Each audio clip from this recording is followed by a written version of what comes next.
இப்போ சூரியன் ப்ளஸ் சனி பகவான் இணைய போகிறார். 2 பேருமே ரொம்ப பவர்ஃபுல்லான ஒரு கிரகம். ஸோ இந்த மாதத்தில் இணையும் பொழுது எந்த மாதிரி பிரச்சனைகள் வரும் அப்படிங்கிறத பார்க்குறேன். அந்த முதல்ல அந்த இணைவுனால என்ன ஏற்படும், அது இணைவுக்கு என்ன பலன் இருக்கும்? சூரியன் தன்னுடையது ஃபாஸ்ட்டாக பண்ணுவார், ஆனால் சனி பகவான் ஸ்லோ அண்ட் ஸ்டடியாக பண்ணுவாங்க.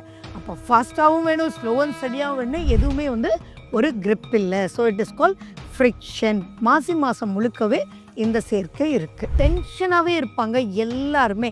அப்போ ஒவ்வொருத்தரும் டென்ஷனாக இருக்கும்போது என்னாகும், நிறைய ஆக்சிடென்ட்ஸ் நீங்கள் பார்க்கலாம். இப்போ இந்த மாசி மாதத்தில் பிறக்கக்கூடிய குழந்தைகளுக்கு அவங்க ஜாதக ரீதியாகவே இதனால் ஏதாவது பிரச்சனை ஏற்படுமா? பிறக்கக்கூடிய குழந்தையினுடைய ஜாதகத்தில் சூரியன் சனின்றது கும்பத்தில் தான் எழுதுவாங்க. அவங்க 2 பேரும் சேர்ந்து தான் இருப்பாங்க. ஆனால் எப்பயுமே மேஷ ராசிக்கு இந்த சேர்க்கையினால எந்த மாதிரி பலன் கிடைக்கும்? முடியாத வழக்குகள் கூட, அதாவது 3 ஜென்ரேஷனாக இந்த வழக்கு போயிட்டு இருக்குன்னா கூட டக்குன்னு முடிஞ்சு போயிடும். ரிஷப ராசிக்கு குழப்பத்தில் தான் இருந்துட்டு இருக்காங்க. அப்போ இந்த பிப்ரவரி மாதம் அந்த குழப்பம் இன்னும் அதிகமாக இருக்கும். மிதுன ராசிக்கு ஸோ யாரெல்லாம் ஃபாரின் போகணும், இப்போ ஆப்பர்ச்சுனிட்டிஸ் எல்லாம் வந்துடும், ஆனால் விசாக்கு அப்ளை பண்ணால் விசா கிடைக்கவே கிடைக்காது. கடகராசிக்கு 8ஆம் வீட்டில் சூரியன் சனி. 8னாலே உங்களுக்கு தெரியும். சிம்ம ராசிக்கு இந்த காலகட்டத்தில் எப்படி இருக்குங்க? ரொம்ப இம்பார்ட்டண்ட்டாக நான் சொல்கிறது, புதுசாக கல்யாணமானவங்க இந்த பிப்ரவரி மாதம் ரொம்ப ரொம்ப காஷனாக இருக்கணும். கன்னி ராசிக்கு இந்த காலகட்டத்தில் ஸோ எது எடுத்தாலுமே அலர்ஜி லெவல்ன்றது அதிகமாக இருக்கும். துலாம் ராசிக்கு நிறைய பேருக்கு ஃபாரின் போகக்கூடிய சான்ஸ் கிடைக்கும். விருச்சக ராசி ரொம்ப ரொம்ப எச்சரிக்கையாக இருக்கணும். தனுசு ராசிக்கு இந்த சூரியன் சனி சேர்க்கை எந்த மாதிரி பிரச்சனைகளை உருவாக்கணும்? கடன் வாங்கிடக்கூடாது, முயற்சிகள் மட்டும் எதுவும் எடுக்க வேண்டாம், கோ ஆன் த ஃப்ளோ. மகர ராசிக்கு ரொம்ப நல்லா இருக்கும். ஏன்னா சனி பகவான் இவங்களுக்கு ஆட்சி. கும்பராசி ரொம்ப ரொம்ப ரொம்ப ரொம்ப கேர்ஃபுல்லாக இருக்கணும். இந்த சேர்க்கையில் எது பேசினாலும் பிரச்சனை தான். மீன ராசிக்கு இந்த சனி சூரியன் சேர்க்கை எந்த மாதிரி பிரச்சனை உருவாக்கும்? மீன ராசிக்கு 12ஆம் வீட்டில் போய் சூரியன் சனி உட்கார்ந்துட்டு இருக்கார்.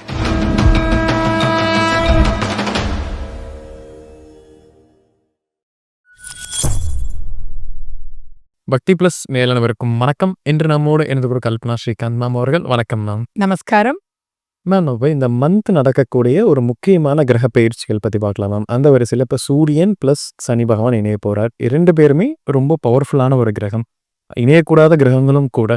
ஸோ இந்த மாதத்தில் இணையும் பொழுது எந்த மாதிரி பிரச்சனைகள் வரும் அப்படிங்கிறத பார்க்குறேன் மேம். அந்த முதல்ல அந்த இணைவுனால என்ன ஏற்படும், அது இணைவுக்கு என்ன பலன் இருக்கும்? சூரியன் சனி அப்படின்றது ஜென்ம பகைவர்கள்னு வச்சுக்கோங்களேன். சிம்பிளா புரியுற மாதிரி சொல்லணும்னா, சூரியன்னா பிரகாசமான வெளிச்சம், சனின்னா இருள் இருள் இருள், பிளாக் ஹோல் அளவுக்கு இருள் அப்படின்னு ஞாபகம் வச்சுக்கோங்க. அப்போ வெளிச்சமும் இருளும் ஈக்குவலண்டா வரும்போது என்ன ஆகும், ஒரு பிரளயமே ஏற்படலாம் இல்லையா? அந்த பிரளயத்தினால நிறைய விஷயங்கள் நெகட்டிவா நடக்கிறதுக்கு உண்டான வாய்ப்புகள். கூடாத சேர்க்கை, அந்த கூடாத சேர்க்கைன்றது இட்ஸ் கோயிங் டு பி ஒரு வார் அப்படின்றது மைண்ட்லயே நமக்கு ஒரு வாரா இருக்கும். ஒரு டென்ஷனாவே இருப்பாங்க எல்லாருமே. அப்போ ஒவ்வொருத்தரும் டென்ஷனா இருக்கும்போது என்னாகும், நிறைய ஆக்சிடென்ட்ஸ் நீங்க பார்க்கலாம். அதே மாதிரி நான் இப்படிதான்டா திடீர்னு திரும்பினேன், இவன் திரும்பக்கூடாத இடத்துல திரும்பிட்டான். தட் இஸ் எதிர்பார்க்காத டென்ஷன் அப்படின்றது தான் என்னுடைய முக்கியமான பாயிண்ட். எப்பயுமே இந்த மாதிரி நிகழ்வுகள் நடந்தாலும் அது பவர் இல்லைன்னா பரவாயில்ல. இங்க என்ன ஆகுது, சனி பகவான் கும்பத்துல ஆட்சி பெற்று உட்கார்ந்துட்டு இருக்கார். சூரியன் பாத்தீங்கன்னா அவர் வீட்டுல இருந்து 7ஆம் வீட்லயே உட்கார்ந்துட்டு இருக்கார். அப்போ அவங்க 2 பேருமே ரொம்ப பவர்ஃபுல்லா ஒருத்தர் மீட் பண்ண போறாங்க. அப்படி மீட் பண்ணும்போது நிறைய உடல் உபாதைகள் ஏற்படும். யார் யாருக்கெல்லாம் ஹெல்த் ப்ராப்ளம் இருக்கோ அதெல்லாம் அதிகமாகும். ஏன்னா எப்பயுமே எரிச்சல், ஒரு மனசு எரிச்சலோட இருந்தது அப்படின்னா எதுவுமே ரிசல்ட் இல்லை. அப்போ ஒருத்தர் ஃபார் எக்ஸாம்பிள் அம்மா சமைச்சிட்டு கூப்பிடுறதே பார்த்தீங்கன்னா, வாங்க சாப்பிடுங்க முதல்ல அப்படின்னு சொல்லுவாங்க. அப்போ அங்கே கான்ஃப்ளிக்ட்ஸ் நிறைய நடக்கக்கூடிய வாய்ப்புகள் அதிகமா இருக்கு. இது ஒரு சின்ன குழந்தையிலிருந்து ஒரு அரசு வரைக்குமே நம்ம எடுத்துட்டு போலாம். ஏன்னா அரசு அப்படின்னாலே அது சூரியன் தான். அதே மாதிரி சூரியன் தன்னுடையது ஃபாஸ்டா பண்ணுவாரு, ஆனா சனி பகவான் ஸ்லோ அண்ட் ஸ்டடியா பண்ணுவாங்க. அப்போ ஃபாஸ்டாவும் வேணும், ஸ்லோ அண்ட் ஸ்டடியாவும் வேணும், எதுவுமே ஒரு கிரிப் இல்லை. So it is call friction. மாசி மாசம் முழுக்கவே இந்த சேர்க்கை இருக்கு. இப்போ இந்த மாசி மாதத்தில் பிறக்கக்கூடிய குழந்தைகளுக்கு அவங்க ஜாதக ரீதியாகவே இதனால் ஏதாவது பிரச்சனை ஏற்படுமா? அதுக்கான பரிகாரம் அப்படின்னா நம்ம ஏதாவது பண்ணிக்கணுமா? ரைட். ரொம்ப நல்ல கொஸ்டின். ஏன்னா எல்லாரும் வந்து இப்போ பிப்ரவரி மந்த் டெலிவரி அதாவது மாசி மாசம் டெலிவரி ஆறவங்களுக்கெல்லாம் வந்து பிறக்கக்கூடிய குழந்தையினுடைய ஜாதகத்துல சூரியன், சனின்றது கும்பத்துல தான் எழுதுவாங்க. அவங்க 2 பேரும் சேர்ந்து தான் இருப்பாங்க. ஆனா எப்பயுமே லக்னம் நமக்கு ரொம்பவே இம்பார்ட்டன்ட். ராசி நமக்கு ரொம்பவே இம்பார்ட்டன்ட். இப்போ லக்னம் ஃபார் எக்ஸாம்பிள் அவங்க மேஷ லக்னம் அல்லது மேஷ ராசியில பிறக்குறாங்க அப்படின்னா, அவங்களுக்கு இது லாபகரமான அமைப்பு. எது வந்தாலும் அவங்களால பேலன்ஸ் பண்ண முடியும். "டேய் உன்னால தான்டா எதையும் சமாளிக்க முடியும்." அப்படிலாம் நம்ம கேள்விப்படுறோம்ல. அவங்கலாம் இப்ப மேஷ ராசி, மேஷ லக்னத்துல பொறந்துட்டாங்கன்னா, அவங்க அந்த கேட்டகரியில வந்துருவாங்க. They will win to a higher level. இதே வந்து ஃபார் எக்ஸாம்பிள் அவங்க கும்ப ராசி, கும்ப லக்னத்துல பிறக்குறாங்கன்னு வச்சுக்கோங்களேன். டபுள் காஷனா ஆல்வேஸ் இருக்கணும். அவங்கலாம் எப்படி இருப்பாங்க அப்படின்னா, எது எடுத்தாலுமே அவங்களால முன்னேற முடியாது. முன்னாடி போல சிம்பிளா சொல்லணும்னா, இப்போ கும்பராசியில ஒரு குழந்தை பிறந்திருக்கு. அவங்களுக்கு அதிகமான சளி இருக்கும். ஆனா, அந்த சளிக்கும், அந்த ஹீட்டும் பேலன்ஸ் பண்ண முடியாம உடல் ஆரோக்கியம் வந்து ரொம்ப மைனஸா இருக்கும். அதாவது சொல்லுவாங்க, "வயிறு சரியில்ல, இதுக்கு இளநீ குடிக்கணும்." ஆனா, இளநீ குடிச்சா சளி பயங்கரமா புடிச்சுக்குதேம்பாங்க. அப்ப இதுக்கு எங்க answer? Always it's going to be a friction. அப்போ லக்னம் கும்பத்துலலாம் பொறந்தாங்க அப்படின்னா, ரொம்பவே ஆரோக்கிய கோளாறோட த்ரூ அவுட் லைஃப் டைம் அவங்க டிராவல் பண்ற மாரி இருக்கும். அவங்களுக்கு அவங்க ஜாதகத்துல இருக்கக்கூடிய மத்த பொசிஷன்ஸ் பார்க்கணும். அப்படி இல்ல அப்படின்னா, எந்த டாக்டர்னாலயும் நம்ம சொல்றோம்ல, நம்பர் 1 டாக்டர்ட்ட போனோங்க. ஆனா, எங்களுக்கு மட்டும் ஒரு தீர்வே குடுக்க மாட்டேன்றாரு. சரியில்லங்க அப்படின்னு சொல்றாங்கல்ல, அது டாக்டரோட மிஸ்டேக் இல்ல. இங்க இந்த சேர்க்கையோட மிஸ்டேக். ஸோ அப்படிப்பட்டவங்க ஆல்வேஸ் அவங்க இம்யூனிட்டி லெவல பேலன்ஸ் பண்ணணும். இந்த மாரி ஒவ்வொரு இடத்துல வச்சும், இப்ப 8ல இவங்க 2 பேர் சேர்க்கைன்னா, போச்சுடா. 7ல இருந்தா போச்சுடா. அந்த மாரி வந்து ஃபர்ஸ்ட்லேருந்தே அவங்கள எஜுகேட் பண்ணி, அவங்க மைண்ட ப்ரிப்பேர் பண்ணி, அதுக்குண்டான காஷன சின்னப்பிருந்தே பை ஃபுட் எனர்ஜி, அவங்க சாந்தமா போறது, எல்லா விஷயத்தையும் நம்ம சொல்லிக் குடுக்கணும். ஃப்ரிக்ஷன் அந்த இடத்துல இருக்கு. அது எத வச்சு ஃப்ரிக்ஷன்றது நம்ம முடிவு பண்ணணும். இப்ப மேஷ ராசிக்கு இந்த சேர்க்கையினால எந்த மாரி பலன் கிடைக்குங்க? ரைட். மேஷ ராசிக்கு லாபஸ்தானத்துல இந்த சேர்க்கை. சனி பகவான் யாரு? 9, 10க்கு அதிபதி. அதே மாரி சூரியன் வந்து 5ஆம் வீடு. அவங்க 2 பேரும் சேர்ந்து இருக்கும்போது, முடியாத வழக்குகள் கூட, அதாவது 3 ஜெனரேஷனா இந்த வழக்கு போயிட்டு இருக்குன்னா கூட டக்குன்னு வந்து முடிஞ்சு போயிடும். அதே மாரி லாபஸ்தானத்துல இருக்கிறனால, திடீர்னு ஐடியாஸ் தோணும். அந்த ஐடியாஸ்ல அவங்க ஜாப்ல இருந்தாலும் சரி, பிசினஸ்ல இருந்தாலும் சரி, சக்சஸ் ரேட்டிங் வந்து இந்த மந்த் பிரமாதமா இருக்கும். சக்சஸ் ரேட்டிங்கிறது பணம் வந்தா மட்டும் கிடையாது. ஒரு ஸ்ட்ராங் ஃபவுண்டேஷன் போட்டுருவாங்க. அவங்க அந்த ஃபவுண்டேஷன் வந்து லாபகரமா ஜெனரேஷன் டூ ஜெனரேஷனுக்கு வரும். ஹெல்த் வந்து திடீர்னு யாரோ வருவாங்க. ஏதோ ஒண்ணு சாப்பிடுவாங்க. அந்த சிம்ப்டமே இல்லாம இருக்கும். நெகட்டிவிட்டி எல்லாமே போயி லாபகரமா ஏன்னா 2 பாசிட்டிவான பிளானட் எந்த வழியிலும் உனக்கு லாபம் தான்டா நான் செய்வேன் அப்படின்னு வந்து உட்கார்ந்திருக்கும்போது ரிசல்ட் பிரமாதமா இருக்கும். ரிஷப ராசிக்கு இந்த சேர்க்கை நல்லதா கெட்டதாங்க? ரிஷப ராசிக்கு ரொம்ப எச்சரிக்கையா இருக்கணும். அவங்களுக்கு பொதுவாவே பார்த்தீங்கன்னா, ரிஷபம் ஒரு குழப்பத்துல தான் இருந்துட்டு இருக்காங்க. அப்ப இந்த பிப்ரவரி மாதம் அந்த குழப்பம் வந்து இன்னும் அதிகமா இருக்கும். சிம்பிளா சொல்லணும் அப்டின்னா, வேலையே போயிடுச்சுன்னு உட்கார்ந்திருப்பாங்க 3, 4 மாசமா. இப்போ வந்து 2 பெரிய கம்பெனிலேருந்து இவங்கள கூப்பிடுவாங்க.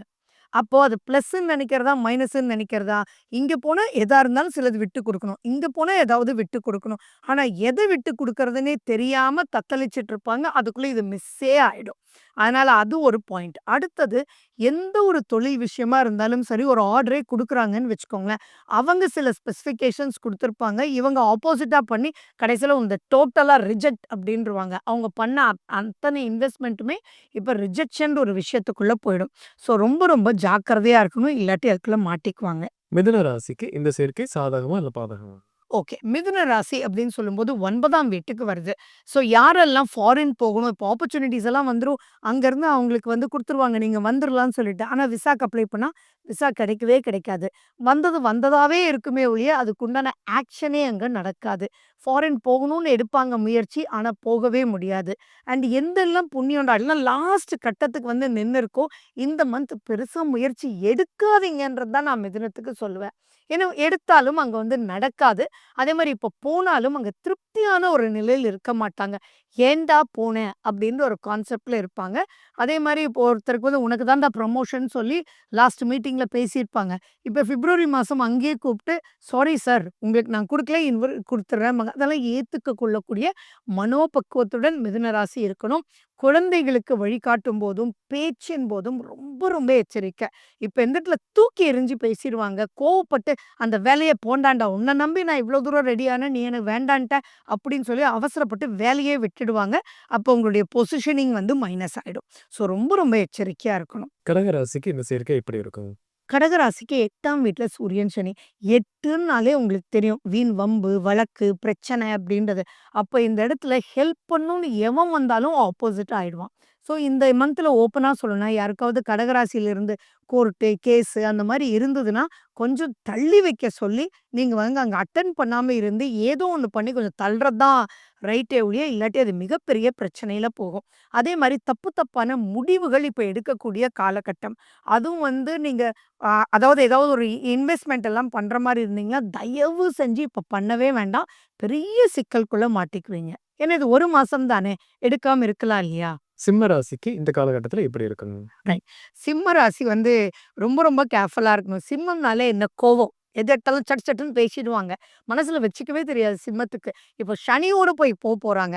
அப்ப எப்படி அவங்க வாக்கு இருக்கும்? டமால், டமால், டமால்னு இருக்கும். ரொம்ப இம்பார்ட்டன்ட்டா நான் சொல்றது, புதுசா கல்யாணம் ஆனவங்க இந்த பிப்ரவரி மாசம் ரொம்ப ரொம்ப காஷனா இருக்கணும். இல்ல அப்படின்னா கணவன்னா மனைவி, மனைவினா கணவன், கப்புல் ப்ராப்ளம் நெறைய வரும். அத வச்சுக்கிட்டு வாழ்க்கையில பெரிய முடிவுகள் எடுத்துறாதீங்க. வேண்டாம் இந்த பொண்ணு செட்டே ஆகாது. அவங்க இன்லாஸோடையும் பிரச்சனை வர்றதுக்கு வாய்ப்புகள் இருக்கு. பார்ட்னர்ஸோட ரொம்ப ரொம்ப ரொம்ப ரொம்ப ரொம்ப ரொம்ப காஷனா இருக்கணும். பார்ட்னர்ன்னு சொல்றது பிசினஸ் பார்ட்னர் மட்டும் இல்ல. இப்ப கடன் கேட்கிறீங்க, அவரும் பார்ட்னர் தானே! அந்த இடத்துல வந்து அதெல்லாம் ரொம்ப எந்த ஒரு நெகட்டிவிட்டிக்குள்ள மாட்டுவீங்கன்ற ஒரு பொசிஷனும் இல்லாம சாந்தமா போகணும். Meditation very very important for சிம்ம ராசி. கன்னி ராசிக்கு இந்த காலகட்டத்தில எப்படி பலன் இருக்கும்? ஓகே. கன்னி ராசிக்காரங்களுக்கு இப்போ ஹெல்த் ப்ராப்ளம் ஜென்ரலா இருக்குன்னு வச்சுக்கோங்களேன். இந்த காலகட்டத்தில ஒரு டாக்டர்ட்டயே போறாங்க. அந்த டாக்டர் குடுக்கக்கூடிய மருந்து வந்து ஆப்போசிட்டா இவங்களுக்கு வொர்க் பண்ணும். ஸோ எது எடுத்தாலுமே அலர்ஜி லெவல்ன்றது அதிகமா இருக்கும். அலர்ஜி அப்டின்னா மருந்து சாப்பிட்டா மட்டும் இல்ல. நம்ம ஒரு ஃபுட்டே சாப்பிடுறோம். அப்போ அந்த இடத்துல இருக்கக்கூடிய அலர்ஜிய தூண்டி விட்டுரும். அப்ப எந்த ஒரு விஷயமும் பேசும்போதும், செய்யும்போதும் வீணான பிரச்சனைய நீங்களா இழுத்துட்டு வராம இருந்தா கன்னி ராசி தப்பிச்சுடும். துலாம் ராசிக்கு இந்த சூரியன், சனி சேருவது சாதகமா இருக்குமா? இல்ல பாதகமா இருக்குமா? துலா ராசிக்கு ரொம்பவே நல்லா இருக்கும். ஏன்னா 5ஆம் வீட்ல சூரியன், சனி சேருது. இங்க எப்படி நல்லா இருக்கணும்னு தெரிஞ்சுக்கணும். சூரியன் யாரு? லாபஸ்தானாதிபதி. அதே மாரி சனி பகவான் 5ஆம் வீட்டு அதிபதி. அப்ப அவங்க 2 பேரும் சேரும்போது பார்த்தீங்கன்னா, நெறைய பேருக்கு ஃபாரின் போக்கூடிய சான்ஸ் கிடைக்கும். துலா ராசி யாரெல்லாம் விசாக்கு அப்ளை பண்ணணும் அப்படின்னு நெனைச்சிட்டு இருக்கீங்களோ, தயவு செஞ்சு இப்போ அப்ளை பண்ணுங்க. கண்டிப்பா வந்து உங்களுக்கு கிடைச்சிரும். ஒரு வார்த்தை துலா ராசிக்காரங்க சொல்லுவாங்க, "அப்பா இப்பதான்டா கடவுள் கண்ண திறந்திருக்காரு. என் பிரேயர்ஸ் எல்லாம் ஆன்ஸர் ஆயிடுச்சுடா." அப்படின்ற மாரி ரொம்ப ரொம்ப நல்லாருக்கும் துலா ராசிக்கு. உங்களுடைய திசா புத்தி மட்டும் பார்த்துக்கோங்க. நெறைய துலா ராசி நல்ல விஷயத்துக்கு வந்துட்டுருக்கு. இது ஆரம்ப காலம்ன்றது வச்சுக்கலாம். விருச்சிக ராசிக்கு இந்த சூரியன், சனி சேர்க்கை எந்த மாரி பிரச்சனைகள உருவாக்குங்க? ஓகே. விருச்சிக ராசி ரொம்ப ரொம்ப எச்சரிக்கையா இருக்கணும். ஏன்னா 4ஆம் வீட்ல சனியும், சூரியனும் சேருது. அப்படி இருக்கும்போது எது எடுத்தாலுமே ஆப்போசிட் எனர்ஜி பெருசா தாக்கும். சரிங்களா? இப்போ ஒரு இடத்துல சிம்பிளா நீங்க வந்து போய் ஓகே ஒரு ரூ. 500 குடுத்து இந்த வேலைய முடிச்சிடலாம் அப்படின்னா, ரூ. 50,000 கேட்பாங்க. 500, 5,000 நான் சொல்லல. ரூ. 50,000 கேட்பாங்க. அப்ப இந்த மாசத்த தள்ளி வைக்கிறது ரொம்ப ரொம்ப சிறப்பு. அதுலயும் பார்த்தீங்கன்னா, இப்போ ரொம்ப கோவத்த குடுத்துரும். அப்ப அந்த கோவத்த குடுக்கும்போது வார்த்தைகள குடுத்துரும். வார்த்தைகள குடுக்கும்போது, "நீ பார்த்துக்கலாம்டா. இது எப்படி நீ பண்றன்னு பார்த்துக்கலான்னு" ஆப்போசிட்டா இருக்கிறவங்க எல்லாருமே எனிமி ஆயிடுவாங்க. அதே மாரி எதையும் தயவு செஞ்சு ஆரம்பிக்கவே வேண்டாம் விருச்சிக ராசிக்காரங்க. இப்போ ஒரு லேண்டே நீங்க வாங்குறீங்க அப்படின்னா, இப்ப ரெஜிஸ்டர் பண்றதுக்கோ, போய் பேசுறதுக்கோ கரெக்ட்டான ஒரு பாயிண்ட் கிடையாது. Simple to say it is called accident period. So இந்த ஆக்சிடென்ட் வண்டி முட்டுனா மட்டும் கிடையாது. எங்க போனாலும் it will be a friction. So சிவனேன்னு இருந்துருங்க. ஓகேங்க நம்ம வந்து அதுக்கப்புறம் மார்ச் 14க்கு அப்புறம் நம்ம ரெஜிஸ்ட்ரேஷன் வச்சுக்கலாம். அப்புறம் நம்ம பேசிக்கலாம். அப்படின்னு போறது தான் சுகத்த குடுக்குமே ஒழிய, இல்லாட்டி சுகம் கெடுக்கும் காலம். தனுசு ராசிக்கு இந்த சூரியன், சனி சேர்க்கை எந்த மாரி பிரச்சனைகள உருவாக்குங்க? ரைட். தனுசு ராசிக்கு அந்த அளவுக்கு பிரச்சனை இல்ல. மேனேஜபிளா இருக்கும். ஆனா, இப்போ வந்து கடன் வாங்கிடக்கூடாது. முயற்சிகள் மட்டும் எதுவும் எடுக்க வேண்டாம். கோ ஆன் த ஃப்ளோ அப்டின்ற ஒரு கான்செப்ட்க்கு எந்த ஒரு கலக்கமும் தனுசு ராசிக்கு வராது. ஆனா, இப்ப நீங்க கடன் கேட்டீங்க அப்டின்னா, நீங்க இப்போ வாங்கக்கூடிய ஒரு கடனுக்கு நீங்க ஒரு ரூ. 10,000 கேட்கிறீங்கன்னா, அவன் கேட்பான் வீட்டு டாக்குமெண்ட்ட கேட்பான். அப்ப அந்த இடத்துல வந்து எல்லாமே நீங்க எதிர்பார்த்தத விட முயற்சிகள் முயற்சிக்கு உண்டான ரிசல்ட் பெரிய ரிசல்ட்டா கொண்டு போய் முடிஞ்சிரும். இல்ல இப்படி சொல்லலாம், ரூ. 10,000 அவன் கேட்பான், 10 வட்டி கேட்பான். புரியுதுங்களா? ஸோ இந்த ஒரு மாசம் வந்து இந்த மாரி புது முயற்சிகள் வேண்டாம். மத்ததெல்லாம் ஒண்ணும் பெரிய மைனஸ் எல்லாம் இல்ல. பிசினஸ் நல்லா ஓடும், தொழில் நல்லா ஓடும், வேலை நல்லா ஓடும். அதுலலாம் ஒண்ணும் பெரிய மைனஸ் இல்ல. மகர ராசிக்கு இந்த சனி சூரியன் சேர்க்கை பிரச்சனைகளை உருவாக்குமா இல்ல சாதகமா இருக்குமா? மகர ராசிக்கு ரொம்ப நல்லா இருக்கும். ஏன்னா சனி பகவான் இவங்களுக்கு ஆட்சி. அதே மாரி இங்க சூரியனும் சேர்றதுனால நெறைய இருள் தன்மையெல்லாம் போயி, இப்போ ஒரு கம்யூனிகேஷன்றது உங்களுக்கு ரொம்ப நல்லா இருக்கும். ஒரு ரொம்ப பெரிய பிளஸ் பார்க்க மாட்டாங்க. ஆனா மைனஸ் அப்படின்றதும் எதுவுமே இல்ல. ஸோ உங்களுடைய முயற்சிகள் தொடர்ந்து பண்ணிட்டே இருக்கலாம். நெறைய வெளிச்சங்கள், உண்மைகள் தெரியும் அப்படின்னு நம்ம சொல்லலாம். ஃபார் எக்ஸாம்பிள் ஒரு வேலையிலேருந்து ஒருத்தர் இவங்களே தூக்கியிருப்பாங்க.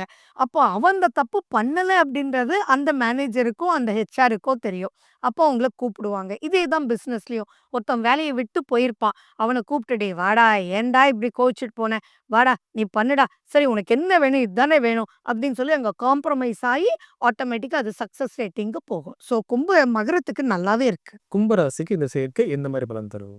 கும்பராசி ரொம்ப ரொம்ப ரொம்ப ரொம்ப கேர்ஃபுல்லா இருக்கணும் இந்த சேர்க்கையில.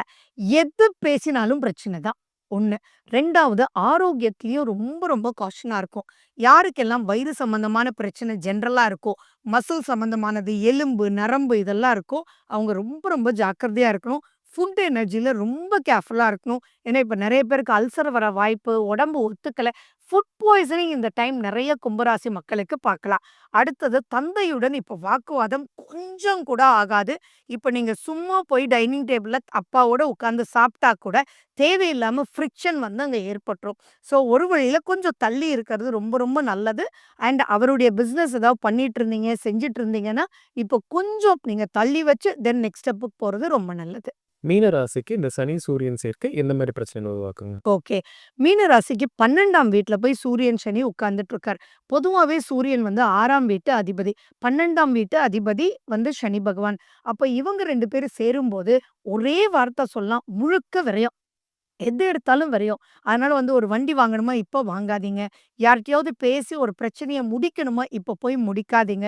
அப்பா வழியா இருந்தாலும் சரி, அம்மா வழியா இருந்தாலும் சரி, இப்ப நீங்க எந்த ஒரு விஷயத்துக்கும் நடுவரா நீங்க இருக்கிறதுக்கு ஒரு பாயிண்ட்டுக்கு இதுவே இல்ல. அதே மாரி எது எடுத்தாலும் 100% விரயமாகும். அப்ப நீங்க வந்து ஒரு ஜாப், ஒரு ப்ராஜெக்ட் எடுத்திருக்கீங்க. 3 மாசத்துல முடிச்சு குடுக்குறேன் அப்படின்னு சொன்னா, மேக்ஸிமம் ட்ரை பண்றேன் சார். ஆனா அது டைம் ஆனாலும் ஆகும் அப்படின்னு இப்ப ஸ்டார்ட் பண்றது மட்டும் தான். அதனால வந்து அந்த மாரி எது எடுத்தாலும் ஒரு டைம் எடுத்துக்கோங்க. உங்கள மீறி இன்னைக்கு டெலிவரி பண்ணிடலாம். லாஸ்ட்டா ஓடிட்டு இருக்கு சார்ன்னு சொல்லுவான். அப்போ வந்து கரண்ட் ஆஃப் அப்படின்னு சொல்லுவாங்க. அப்போ உங்க கையில என்ன இருக்கு? ஸோ உங்க கையில ஒண்ணுமே இல்லாமலே விரயமாகக்கூடிய காலம். ஸோ எப்படி எதுக்கும் வாக்கு குடுக்காம போனீங்கன்னா ஜெயிச்சிடலாம். நம்ம 12 ராசிகளுக்குமே இந்த சூரியன் சனி சேர்க்கை பத்தி பார்த்தோங்க. கண்டிப்பா நம்ம நேயர்களுக்கு ஒரு புரிதல் ஏற்பட்டிருக்கும். மீண்டும் ஒரு பதில் சந்திக்கலாம். ரொம்ப நன்றிங்க. வணக்கம்.